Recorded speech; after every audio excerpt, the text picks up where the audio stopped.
You're listening to Code Switch from NPR. I'm Gene Demby. And I'm Karen Grigsby Bates. All right, KGB, did you watch the Olympics? I'm curious. Gene, I did a little bit, mostly for the figure skating. And I was paying attention to the controversy around Kamila Valieva, the 15-year-old Russian skater who tested positive for a banned medical substance, but was still allowed to compete. And as you know, a lot of people, including former Olympians, some of them, were not happy about that. And since she was favored to win a medal, the Olympic organizers had to figure out, what to do if the champion turned out to be somebody who popped on a drug test. I'm sure they were dreading that. But Valieva ended up stumbling during her routine anyway and finishing fourth, so that became moot. Yeah, figure skating is just always so much drama, KGB. It's man. Yeah, it's a perfect cauldron for drama. You got the sparkly costumes and the young women, sometimes very young, yes, who are doing extremely difficult and even, to me, dangerous routines. And they've been training for years and years for just this moment. So when they kill it or when they mess up, we can immediately see it all over their faces. It's high stakes on ice skates, Gene. Right, and then you got all the beefs. You got Tanya Harding and that whole incident with her rival and her former homie, Nancy Kerrigan. Yeah. Or Surya Bonali versus the judges. You know, she gave them the figurative middle finger after she kept getting penalized over and over for doing flips that were not officially allowed in women's figure skating. Gene, my heart was in my mouth every time I watched her do those backflips, which were banned in 1975 for being too dangerous. She did them anyway, and the judges were not cool with that. But backflips aside, so much of the way people talked about Bonali, her body, her powerful athleticism, the way she wore her makeup even, is reminiscent of the way people talk about Serena Williams. Yep. She was a dark-skinned black woman, in Bonali's case from France, who judges kept saying wasn't feminine enough. Surya Bonali never won a medal. But she was so defiant and unapologetic that she is still revered by a lot of us. She was black excellence in a sport with next to no black people in it. When I was real young, the biggest rivalry was between Katharina Witt of East Germany and Debbie Thomas from the U.S. Yes, child. I actually watched that on television as a young adult. And their big Olympic showdown sometimes was called the Battle of the Carmens because they were both skating to music from Bizet's opera. Right, I remember that. And then you had this subtext, the Iron Curtain versus the USA. And it was a big deal that the USA was being represented by this black girl from California. A black girl, by the way, who did this while in college and became a doctor, a surgeon afterwards. Although she said in later interviews she had to go to crazy lengths to please the people who ran skating. Like in a Washington Post profile, she said she'd had 3 nose jobs to bring herself closer to the skater ideal the judges sought. You know, KGB, is interesting.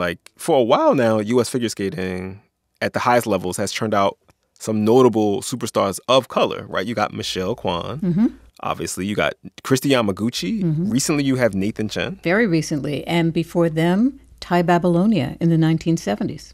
Right. And GD, before all of them, there was a woman named Mabel Fairbanks. I'm going to be honest with you, I have no idea who that is. I'm going to be honest, neither had I. But our friends at the Blind Landing podcast have. So they've been looking into why, for many, many decades, figure skating was exclusively, in all meanings of that word, such a white sport.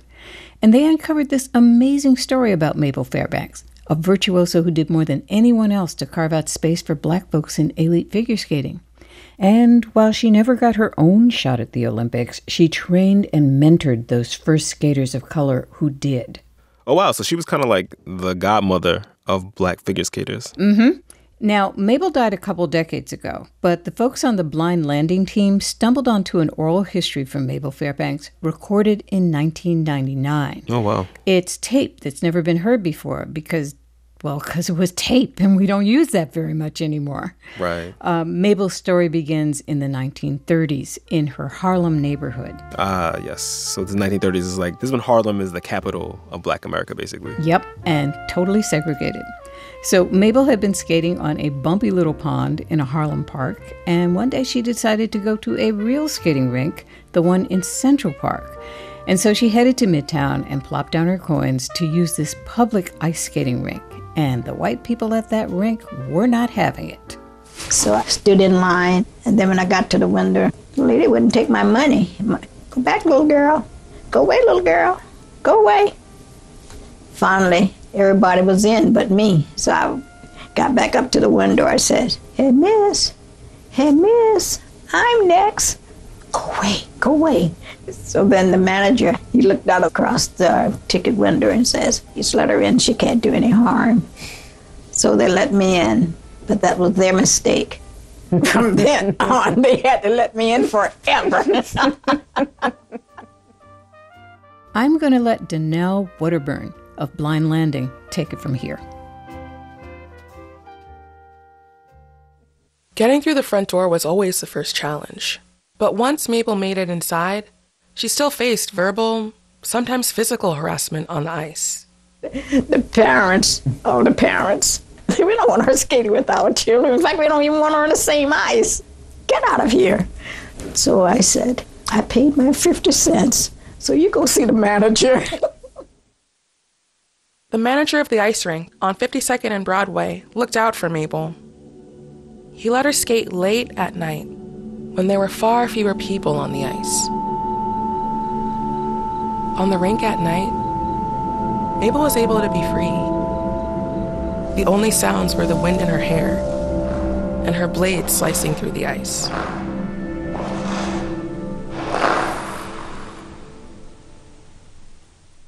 Every now and then, skating instructors would catch a glimpse of Mabel's undeniable talent and give her a lesson, which is how Mabel learned what would become her secret weapon: skating backwards. The head instructor of the rink, he said, do this. He showed it to me, and I did it. And then I started going so fast. I was going around 20 miles per hour around that rink. I was going so fast until I didn't know how to stop. He forgot to teach me how to stop.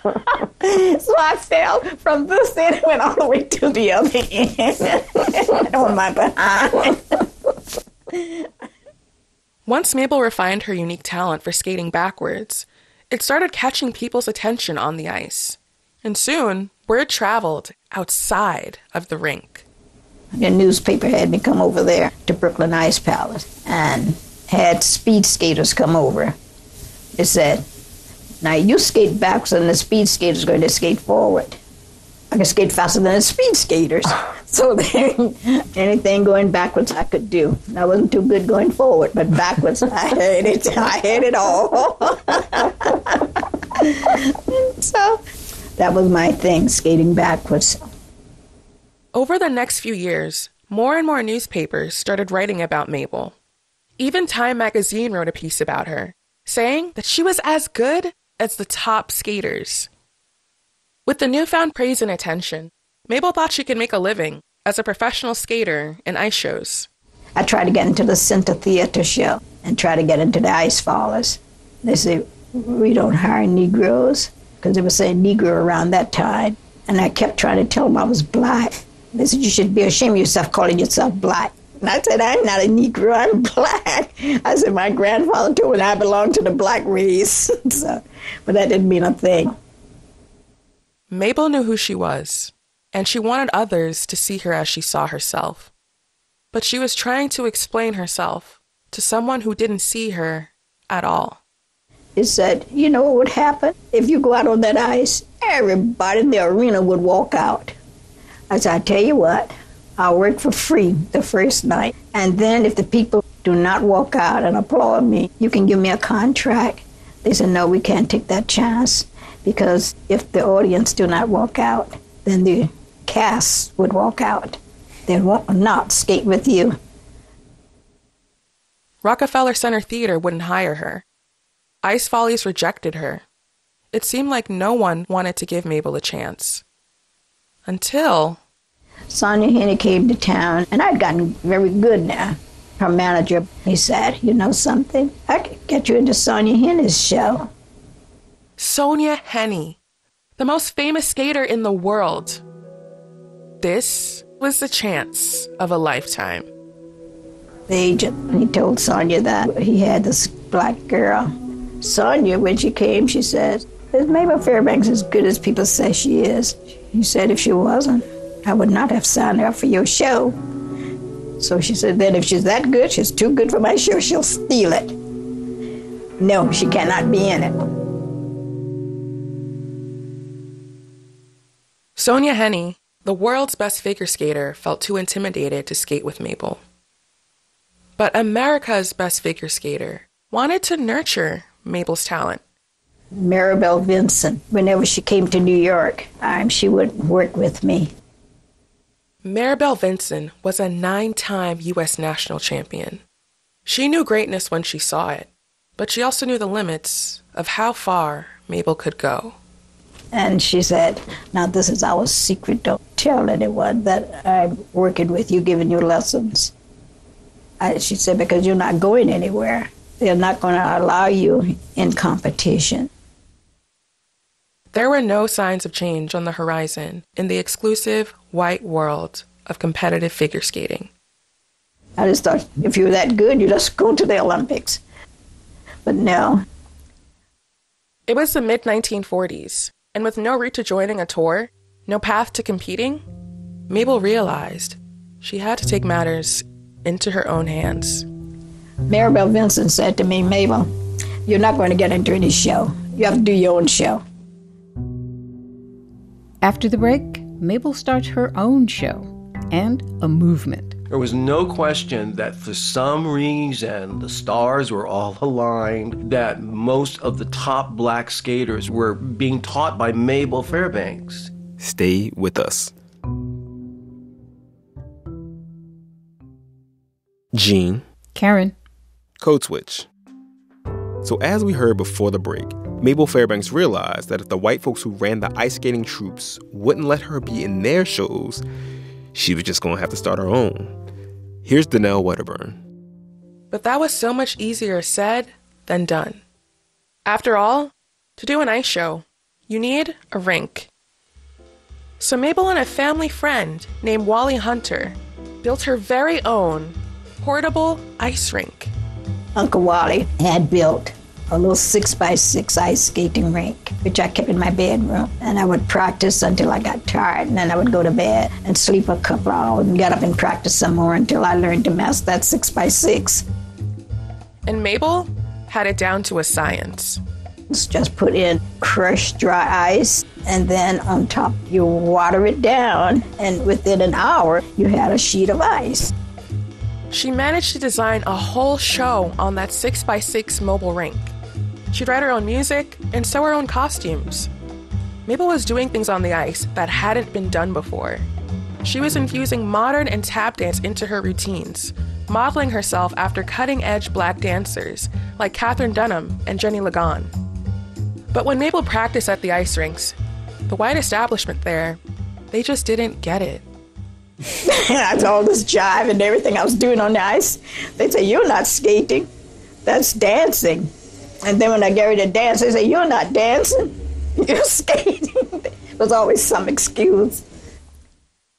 Most of Mabel's gigs were for the people who understood her best, the black community in Harlem. Night after night, Mabel brought the portable rink to supper clubs and community centers, putting on fundraisers for children, vets, and hospital patients. Mabel hypnotized crowds with her signature moves and vibrant costumes, dressed in feathers, fur, and rhinestones, with brightly colored skates and flaming red hair to match. It was a union of camp and old-school glamour. Mabel was really starting to get her name out there. And the name was not Maybelle Felder. It was Mabel Fairbanks. A new bold and classy stage name for a young woman who is becoming just that.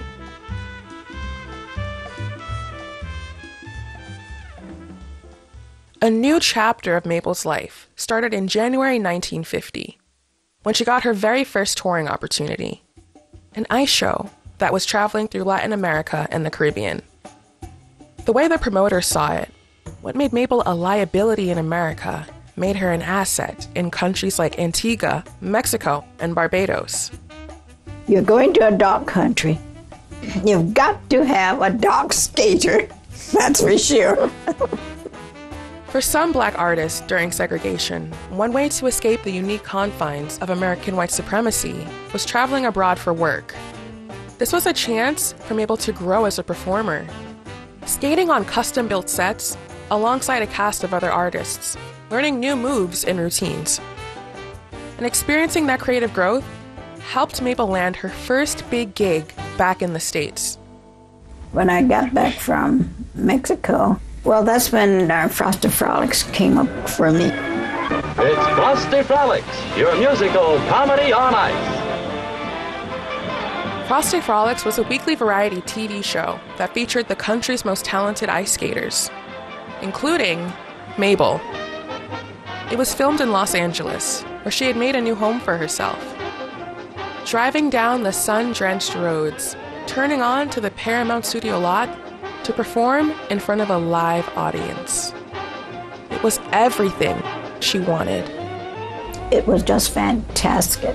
I tell you, I was just in seventh heaven doing it. And everybody in the audience stood up applauding. Oh, so I stole the show, of course. Then they got angry because I stole the show.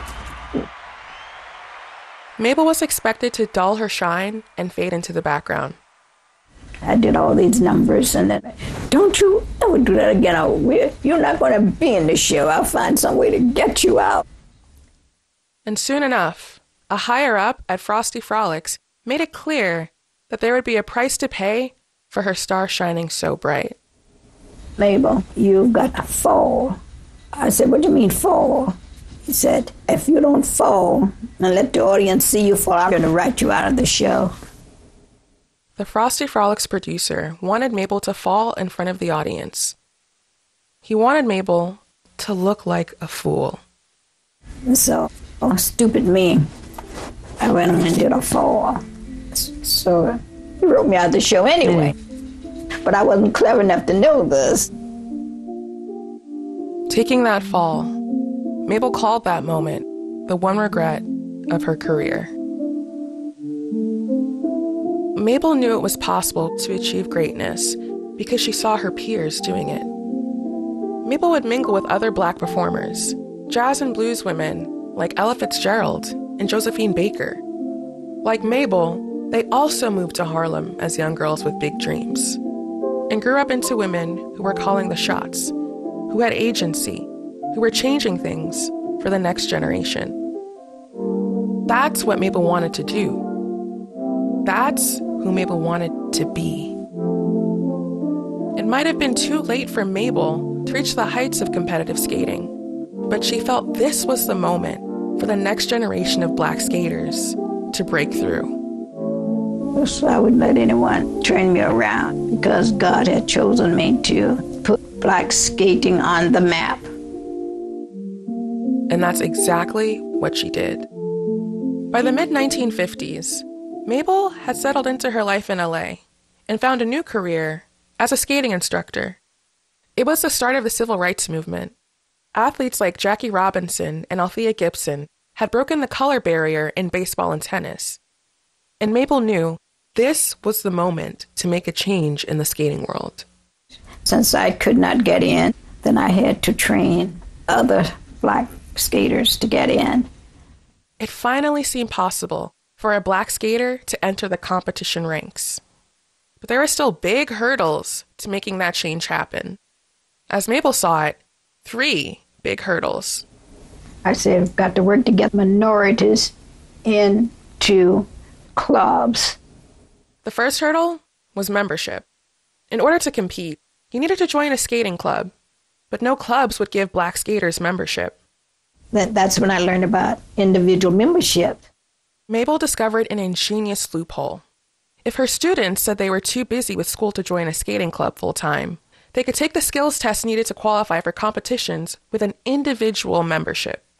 And then when I got ready to test them, the club said, we can't test them. We don't test Negroes. I said, well, You gave me a rule book, and this rule book said individual members. I said, they're individual members, so you have to test them. Oh boy, they were mad. The second hurdle was skating tests. To make it to the next level, Mabel students had to show judges how well they could do the basic jumps and spins. But passing those tests meant getting approval in a sport where prejudice could be veiled under the guise of subjective scoring. So then this judge, she was so mad. So then when I had a black kid go up for a test, she stood up in the bleachers. I will never pass one of Mabel's students. They're all fail, and I'm judging. I said, well, I've got to do something about her. Mabel reported her to the U.S. Figure Skating Association.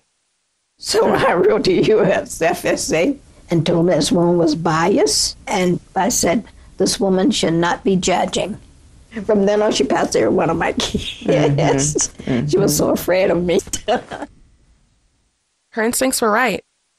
The times were changing.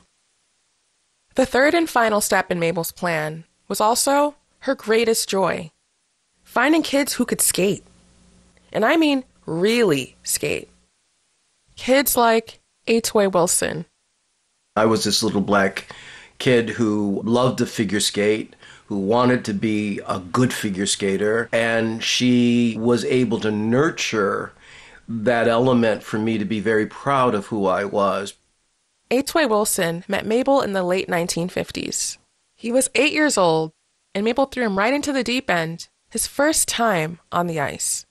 I remember when she would take my little hand and she'd be swinging me across that ice and everything, and my eyes are like getting really big, like going, wait a minute, this is a little too fast, but okay, I'm trusting you, Mabel.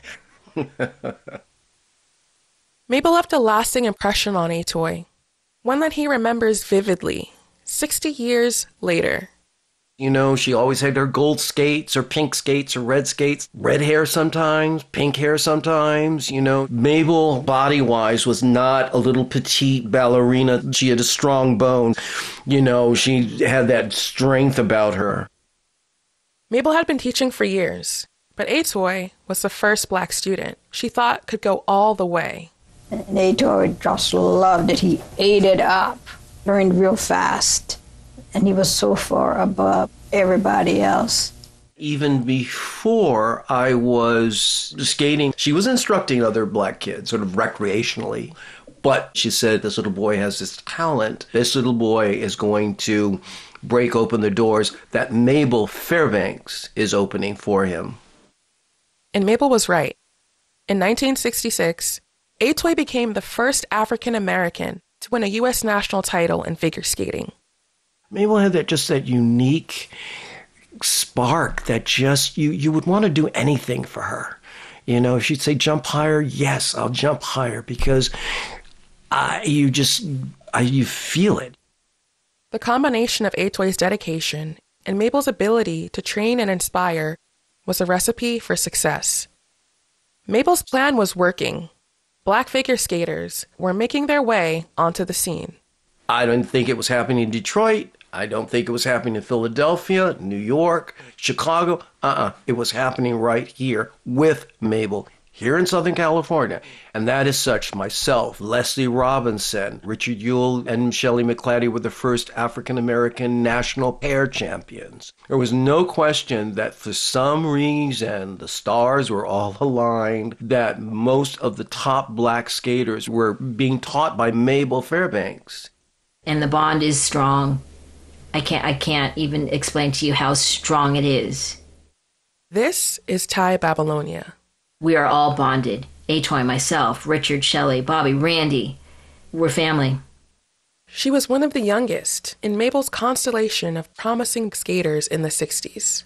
And Thai remembers looking up to the older kids who'd whiz past her on the ice. On the railing, watching Richard, thinking, I want a double Lutz like Atoy's double Lutz. I mean, Mabel had a rainbow color stable of skaters. Mabel embraced everyone, and she didn't set anyone apart. You could be a beginner skater, or you could be a nationally ranked skater, or you could, be a recreational skater. She treated us all the same. Mabel had an uncanny ability to recognize someone's star quality before they even recognized it in themselves. And maybe never more so than when she brought Ty together with another student, Randy Gardner, as a pair skating team. But we were taking from her as little solo skaters. And she said, Ty, hold his hand and skate around the rink. I said, okay, you guys are going to skate together, and you're going to do very well. 18-year-old Ty Babylonia from Mission Hills, California, 20-year-old Randy Gardner from Los Angeles.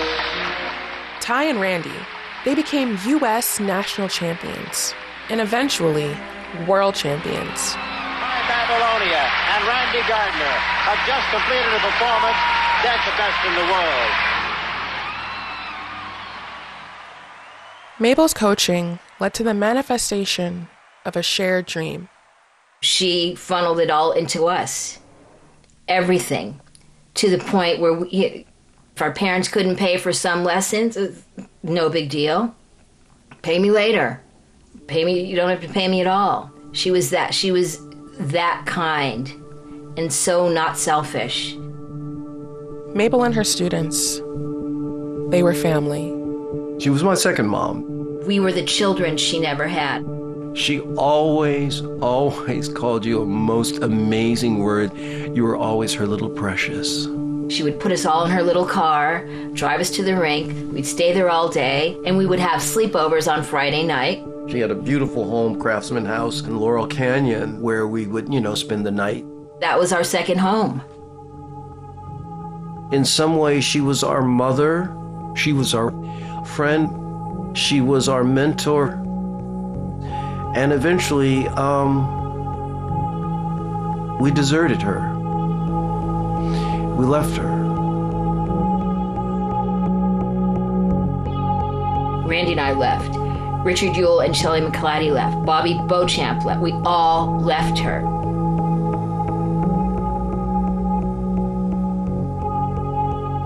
Mabel students would make their way to the national level and find themselves at a crossroads. Stay with Mabel or move to a coach with more competitive experience and cachet in the skating world. I don't remember the conversation with the parents and Mabel that we were leaving. I just knew we were on to the next level of our career, and we were excited about it. As a little kid, you don't understand emotions, and that this was really rough on her, and she was sad, devastated when we all left. Yeah, maybe we were selfish, in our own way, because we wanted to be champions. We wanted to be on those Olympic teams. We wanted to be on those national podiums. And as we're moving in the higher ranks and things of this sort, it was sort of necessary. There was an evolution, and then you had to evolve from there. But Mabel wasn't so sure that it was necessary. All the black kids, they all made mistakes. Once they got up to nationals, the parents felt they needed a white instructor next to them. The way Mabel saw it, she brought them this far. Who was to say she couldn't take them all the way? Right, they just can't see. They don't see how I knew how it should be played. Bless their little hearts.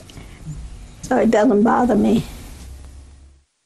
Despite what Mabel said, Ty knew the pain cut a little deeper than that.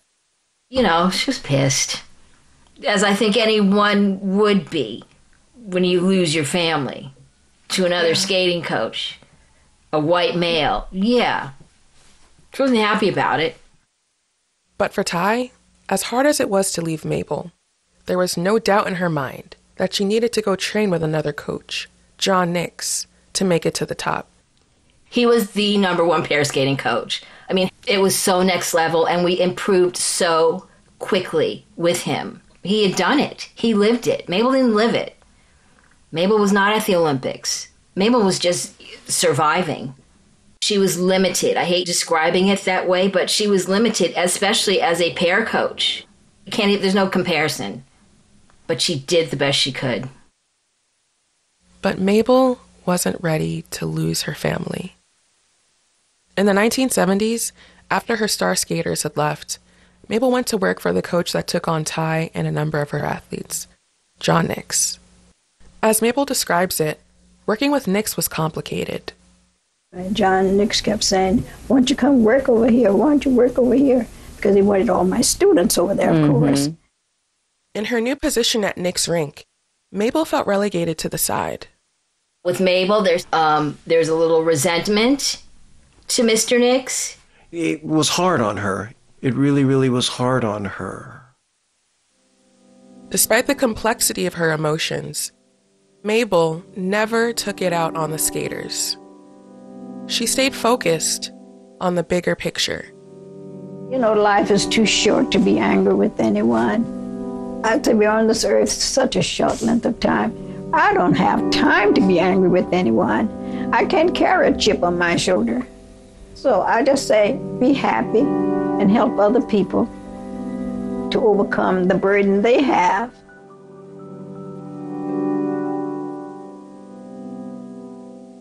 In the 1980s, with things slowing down in LA, Mabel jumped at the opportunity to help a new generation of athletes.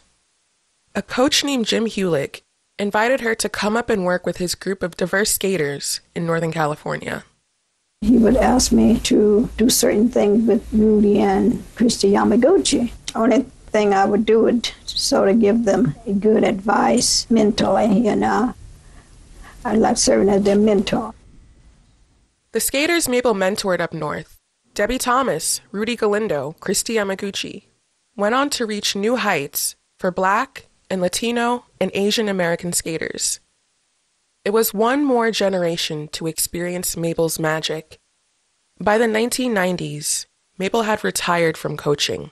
She came back to Southern California, and she was retired from figure skating, and, you know, she lived a modest life, a quiet life in Burbank and all, and I would hang out, we'd go out for lunch, and sometimes she'd say, let's go down to the ice rink and see the kids. See how some of these kids are doing. Now, again, the kids are no longer kids. They're now coaches themselves. But to Mabel, they would always be kids. The kids she never had. You think to yourself, it's like, okay, now it's our turn to take care of her. She took care of us for years. Now it's our turn to take care of her. And that's what we all did.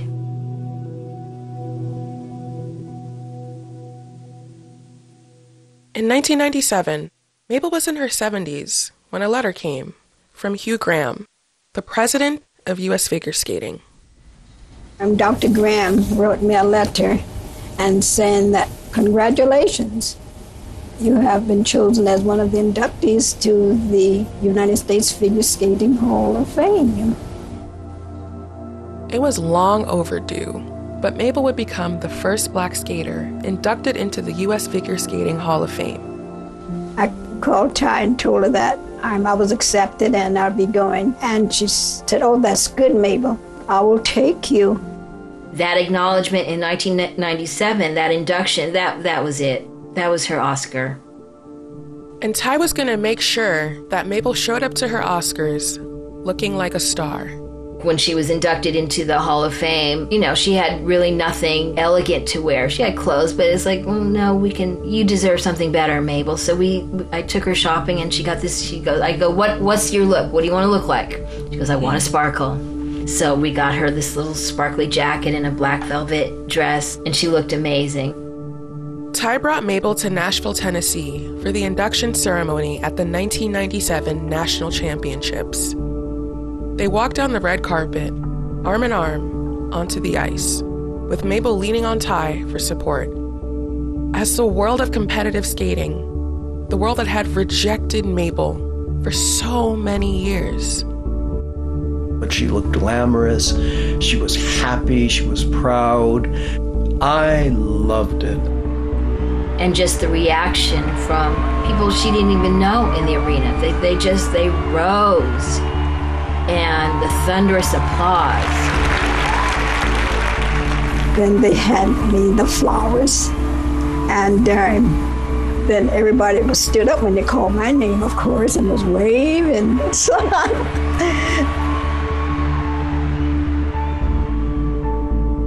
I would say it was the happiest day of her life.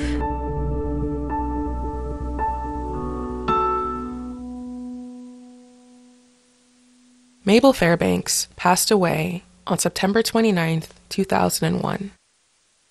Mabel left her estate to Atoy, and he and Ty are working together to tell her story. They're hoping to produce a movie about Mabel and get some of her memorabilia into the National Museum of African American History and Culture. So it's protecting that legacy and getting the stories out about Mabel. And though proud of her achievements and legacy, Mabel was well aware that her work, her mission, wasn't done yet. When I look back at it, I've said, skating has moved up, but not that much. It is happening little by little. We have come a very long way, but we still have twice as far to go. Since the generation of athletes Mabel trained, there haven't been many elite Black American skaters in the decade since. When you see that a U.S. national championship has one Black skater, Star Andrews, it's got to be better. Got to do better. That's not it. That's not Mabel's legacy. That, U.S. figure skating needs to get on the ball. In recent years, other institutions have tried to get on the ball. Organizations like Figure Skating in Harlem and Diversify Ice, groups trying to nurture the next generation of skaters of color. And Atoy and Ty have stepped up too. We have a fund, a scholarship in her name, the Mabel Fairbanks Skatingly Yours Scholarship Fund. And it's raising funds for skaters who can't afford costumes, ice time, coaching, and just making it available to young Black and brown skaters. And see, that's planting the seed. That's the power of Mabel. Ty and Atoy are optimistic for the future. And maybe they get that optimism from Mabel. That undying hope that burned bright. No matter how many people tried to put out her flame. I enjoyed everything I did in ice skating, and I will still do it the same way. I still go up to that window and say, "Hey, miss, I'm next. Miss, I'm next." I don't care if it happened all over again. I enjoyed the fact that I knew I was going to get in there. I enjoyed every moment.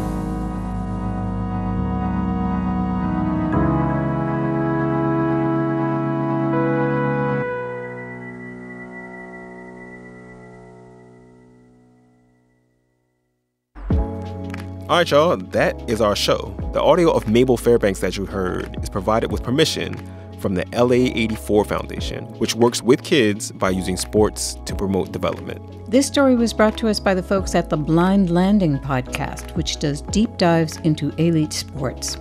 Its first season was about the world of gymnastics. This season is all about figure skating. And to that end, special thanks to the Blind Landing crew, Ari Saperstein, Danelle Wedderburn, Jenna Levin, Diana Upong, with help from Tracy Hunt and Kala Leah. You can follow us on IG and Twitter at NPR Code Switch. I'm on Twitter at GD215. That's GEEDE215. Karen is at Karen Bates. If email is more your thing, ours is codeswitch@npr.org. And subscribe to the podcast on NPR One or wherever you get your podcasts. This episode was produced by Alyssa Jean Perry and edited by Steve Drummond. And I will be remiss if I did not shout out the rest of the Code Switch Massive: Leah Danella, Christina Kalla, Kumar Devarajan, Jess Kung, and Summer Tomad. Our art director is L.A. Johnson. Our intern is Nathan Pugh, who fact-checked this episode. As for me, I'm Gene Demby. And I'm Karen Grigsby Bates. Be easy, y'all. See ya.